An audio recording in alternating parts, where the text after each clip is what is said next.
Praise the Lord. Hallelujah. ప్రభు అయిన యేసుక్రీస్తు నామం పేరిట మీ అందరికీ శుభోదయం. ప్రియ దేవుని బిడ్డలారా, ఈ 18వ తేదీ 6వ నెల 25వ వచనంలో ఆ దేవదేవుని సన్నిధిలో మనమందరము చేరి ఉన్నాం. ఈ దినం కూడా ఆ దేవదేవుడు కృప ఇచ్చి నీటి బుడగ లాంటి గడ్డి పువ్వు లాంటి మన ఆయుష్ను పొడిగించి ఈ దినమును మనకు వరముగా ఇచ్చిన ప్రభువుకు స్తుతి స్తోత్రములు చెల్లిస్తూ ఉన్నాను. హల్లెలూయా, హల్లెలూయా. ప్రియా దేవుని బిడ్డలారా, ఒక దినము లోకంలో గడుస్తోంది అంటే అది కేవలము దేవుడు ఇచ్చిన ఉచితమైన కృప, ఆయన ఇచ్చిన ఆయుష్ మాత్రమే. ఒక్క దినము చూడండి, భయంకరమైన సంఘటనలు లోకంలో జరుగుతూ ఉన్నాయి. భయంకరమైన సంఘటనలు. ఒకే కుటుంబంలో ఈ దినం 5గురు చనిపోయారు. ఒకే కుటుంబంలో 4గురు చనిపోయారు. ఏమండి, ఒక్క కుటుంబంలో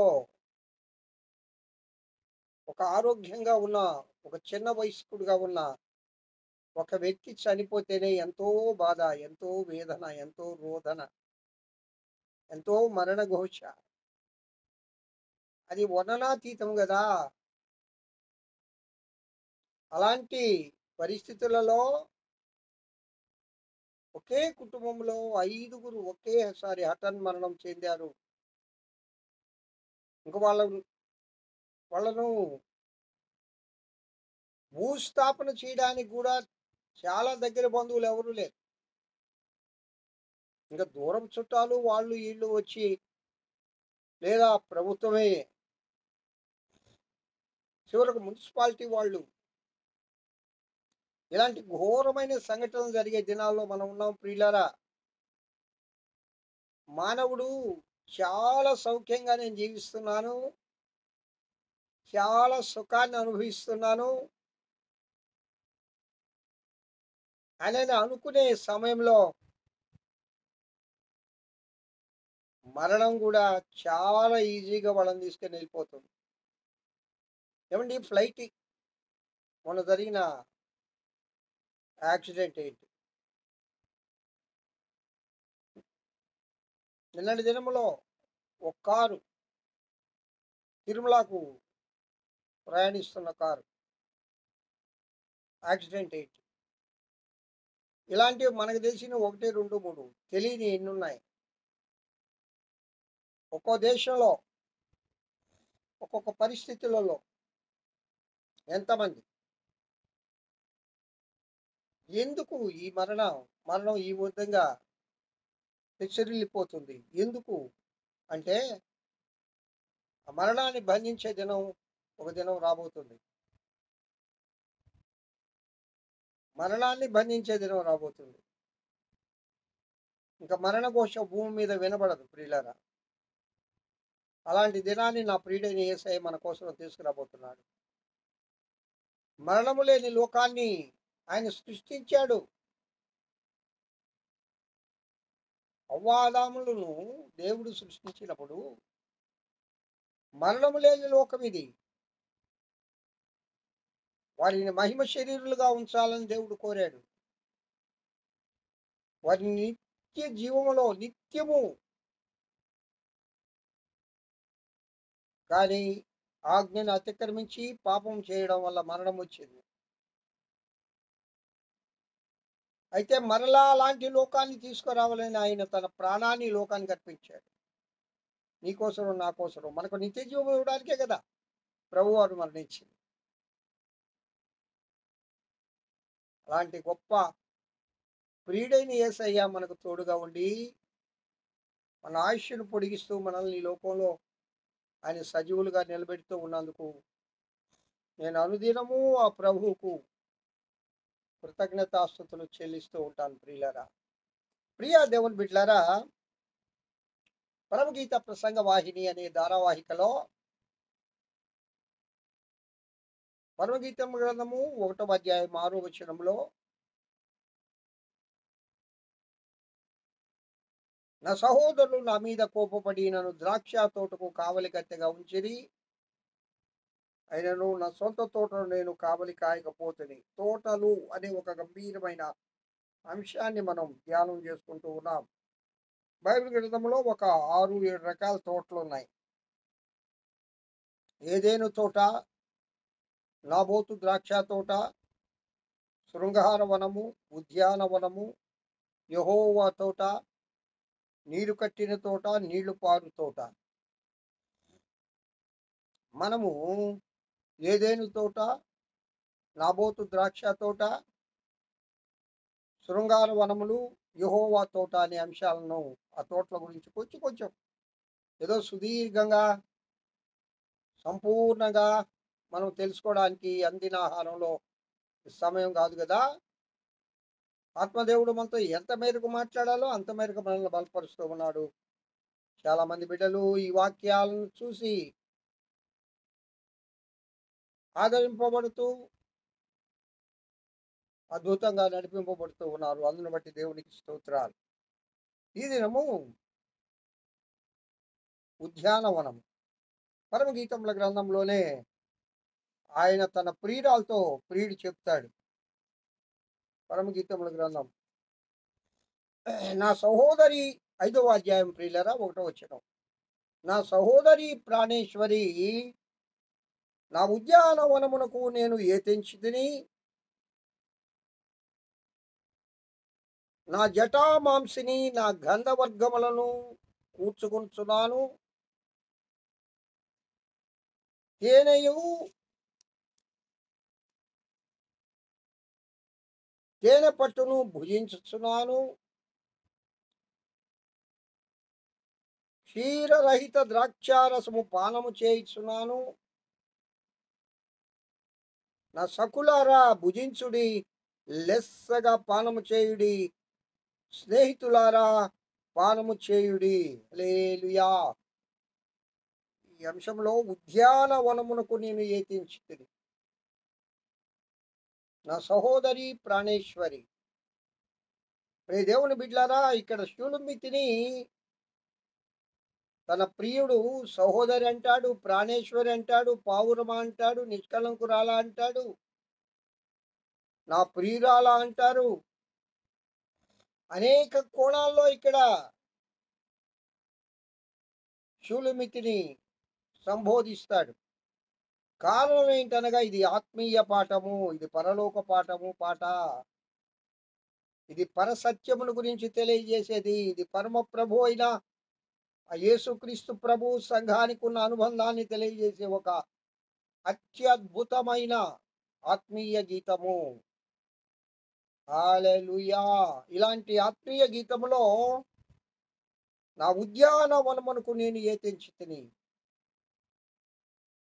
ఈయన శృంగారవనములు, ఉద్యానవనములు ఒక 7 వనాలను ఈయన కట్టించుకున్నాడట. సొలొమోన్ మహారాజు గారు. రాజులకి ఏం తక్కువ అండి, 7 వనాలు. అందుకే తన యొక్క ప్రియురాలతో అంటాడు, నా సహోదరి ప్రాణేశ్వరి, నేను ఉద్యానవనమునకు ఏతించాను. ఏంటయ్యా ఈ ఉద్యానవనాలంటే, ఎందుకు ఈ శృంగార వనాలంటే, గెస్ట్ హౌస్‌లు అంటారండి కదా. ఇప్పుడు ఫామ్ హౌస్‌లు అంటున్నారు. చాలామంది కోటీశ్వరులైన వారు ఊటీలో గెస్ట్ హౌస్‌లు కట్టుకుంటారు. ఊటీలో ఉద్యానవనాలను కట్టుకుంటారు. ఈ ఎండాకాలం ఆ 2, 3 నెలలు ఎళ్లి అక్కడ విహరించి వస్తారు. అక్కడ రెస్ట్ తీసుకుంటారు. మరి ఈ లోక సంబంధమైన ఏదో కొంత ధనాన్ని సంపాదించిన వారే అలాంటి సౌఖ్యము, అలాంటి సుఖము కోరుకుంటూ ఉంటే, ఆ దినాలలో రాజులు సర్వాధికారులే గదా. వారికి కొదువేం లేదు గదా. మరి అలాంటి వారు ఏర్పాటు చేసుకునే ఈ యొక్క ఉద్యానవనములు ఏ విధంగా ఉంటాయి? వాటి పరిస్థితి ఏంటి అని ప్రియులారా మనం ధ్యానం చేస్తే ఒక నిమిషంలో చాలా అంశాలు అందులో దాగి ఉంటాయి. ఉద్యానవనానికి పోయేది రాజు, ఎందుకంటే రాజు బాగా ఎప్పుడు బిజీగా ఉంటారు కాబట్టి, రాజు తను రెస్ట్ తీసుకోవడానికి, మనసును ఉల్లాసపరచుకోవడానికి ఆయన ఉద్యానవనానికి, శృంగారవనాలకి అట్లా విహరిస్తూ ఉంటారు. అప్పుడు తనకిష్టమైన వారిని అక్కడికి తీసుకొని వెళ్తాడు. ఇక్కడ చూడండి, నా సహోదరి ప్రాణేశ్వరి నా ఉద్యానవనమునకు ఏతించితినని చెప్పుకుంటూ ఉన్నప్పుడు, నా సకులారా భుజించుడి, లెస్సగా పానము చేయుడి, స్నేహితులారా పానము చేయుడి. ఇక్కడ తన సకుల గురించి, స్నేహితుల గురించి, ప్రాణేశ్వరి సహోదరు గురించి ఇక్కడ ప్రస్తావిస్తాడు.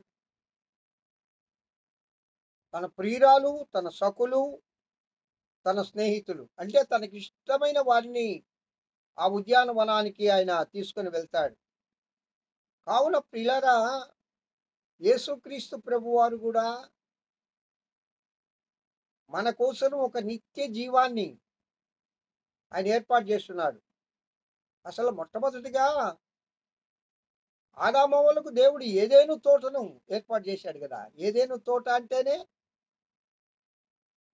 అది ఒక ఆత్మీయ తోట, అది ఒక సంతోషము కలిగిన తోట, అది ఒక ఆనందం ఉండే చోట, అది సంగీత సునాదాలు ఉండే చోట, అది కృతజ్ఞత స్తుతులు ఉండే తోట అని నిన్న మనం తెలుసుకున్నాం యెహోవా తోట గురించి. ఏదెను తోట అంటే అంత ఉల్లాసము, అంత ఉత్సాహము, అంత సంతోషము, అంత ఆనందము, అంత మహిమకరమైన జీవితము లభించేది ఆ తోటలోనే గదా! అలాంటి తోటను మరలా ప్రభువు నీ కోసరము, నా కోసరము ఏర్పాటు చేస్తూ ఉన్నాడు. ప్రియ దేవుని బిడ్డలారా, నిత్య జీవము, నిత్యము ఆ దేవునితో నివసించే కృపను దేవుడిస్తూ ఉన్నాడు. కావున నా సహోదరి ప్రాణేశ్వరి నా ఉద్యానవనమునకు నేను ఏతించితిని చెప్తూ ఉన్నాడు. రమ్మో, నేను నా ఉద్యానవనములో ఉన్నాను. నా సకులొచ్చున్నారు, నా స్నేహితులొచ్చున్నారు. అక్కడ తినే తిండి చూడండి, జటామాంసి. నా గంధవర్గములను కూర్చుకొనుచున్నాను. జటామాంసి అంటే తిండి కాదు. గంధవర్గములు అంటే ఇవి వాళ్ళు తమ శరీరములకు పూసుకునే సుగంధ ద్రవ్యములు. జటామాంసి, గంధవర్గములు. ఏవండి, అక్కడ తేనెయు తేనె పట్టును భుజించున్నాను. అక్కడ భుజించే వాటిని గురించి చెప్తున్నాడు చూడు. తేనె, తేనె పట్టు, క్షీర సహిత ద్రాక్షారసము పానం చేస్తున్నాను. నా సకులారా భుజించుడి, లెస్సగా పానము చేయుడి. ఆయన ఉద్యానవనములో ఎన్ని ఉన్నాయి? అనేక రకాలైన పదార్థాలు ఉన్నాయి. వీటి ఒక్కొక్క దాని గురించి మనం వివరించుకోవాలంటే ఒక్కొక్క అంశం, జటామాంసి, గంధవర్గములు, అలాగే తేనె, తేనె పట్టు, క్షీరసహిత ద్రాక్షారసము, ఏమండి, సకులు, స్నేహితులు, వీటంటి గురించి చాలా గొప్ప సంగతులను ఆత్మదేవుడు మనతో మాట్లాడని, అవి ఒక్కొక్కటిగా రేపటి దినము నుంచి మనము ధ్యానం చేసుకుందాం. అయితే ప్రియులారా, మనము ఆయన పిలుపుకు లోబడి, ఆయన మాటకు లోబడి, ప్రయాసపడి భారం మోయిచున్న వారులారా నా యొద్దకు రండి, నేను మీకు విశ్రాంతిని ఇస్తానంటున్నాడు. ఇక్కడ అంటున్నాడు, సోదరి ప్రాణేశ్వరి నా ఉద్యానవనమునకు నేను వచ్చి ఉన్నాను. రండి, పిలిపిస్తున్నాడు ప్రభు. ఈ కాల్ యు. ఆయన ఒక కాల్ ఇస్తున్నాడు ప్రపంచానికి, ఈ దేశానికి, ప్రత్యేకంగా నా భారతదేశానికి. ఇంకా పాపములో, ఇంకా శాపములో, ఇంకా దోషములో, ఇంకా లోకములో, ఇంకా వ్యాధులలో, ఇంకా లోక సంబంధమైన బాధలలో, కష్టాలలో ఉన్న బిడ్డలారా, మీ భారమంతా నేను మోస్తాను, నా యొద్దకు రండి అని ప్రభు పిలిపిస్తూ ఉన్నాడు. ఆ కాల్కు మనం లోబడి, ఆ పిలుపుకు మనం లోబడి ఆయన దగ్గరికి వెళ్తే ఆయన తన ఉద్యానవనములో మనల్ని చేర్చుకొనును గాక. హల్లెలూయా. అలాంటి కృప నా ప్రియుడైన యేసయ్య మనందరికీ దయచేయును గాక. అలాంటి ఆత్మతో మన దేశమును ప్రభువు నింపును గాక. యేసు ప్రభువుకు లోబడే ఆత్మను నీకు నాకు దేవుడు దయచేయును గాక. ఆయన పిలుపును మనం వినాలి. ఆయన మాటను మనం వినాలి. ఆయన మాటకు మనం లోబడాలి. ఆయన మాటకు మనం విధేయత చూపాలి. ఆయన బిడ్డలముగా లోకంలో బ్రతకాలి. అది దేవుని చిత్తం. అది యేసయ్య కోరుకునేది. ఆ దేవదేవుని కృపాతిశయమును బట్టి ఆ ప్రభువులో అనుదినము మనము ఆయన వాక్యము చేత బలపడుదుముగాక. ఆమేన్. దేవుడి వాక్యం దీవించుగాక. ప్రార్థించమా రండి. మహోన్నతుడా స్తోత్రం. ప్రభువా బిడ్డలను దీవించి ఆశీర్వదించండి. వాక్యం వింటున్న బిడ్డలందరినీ మీ కృపతో నింపండి. అయ్యా మీ పిలుపుకు లోబడి, మీ పిలుపును విని, మీ పిలుపుకు విధేయత చూపి ప్రతి ఒక్కరు మీ ఉద్యానవనములో ప్రవేశించినట్లుగా కృప చూపించమని యేసు నామమున పేరిట వేడుకొంచున్నాను తండ్రి. ఆమేన్. తండ్రి అయిన దేవుని నుండి, కుమారుడైన యేసుక్రీస్తు నుండి, పరిశుద్ధాత్మ అన్యోన్య నిత్య సహవాసం వాక్యం వింటున్న బిడ్డలందరికీ నీ సర్వలోక పరిశుద్ధులకు సార్వత్రిక సంఘానికి ఇప్పుడు ఎల్లప్పుడు సదాకాలం తోడై నడిపింపబడును గాక. Amen. Amen. Praise the Lord. Have a good day. ఈ దినమంతా అదేవదేవుని కృపాక్షేమములే మీ వెంట వచ్చును గాక. హల్లెలూయా.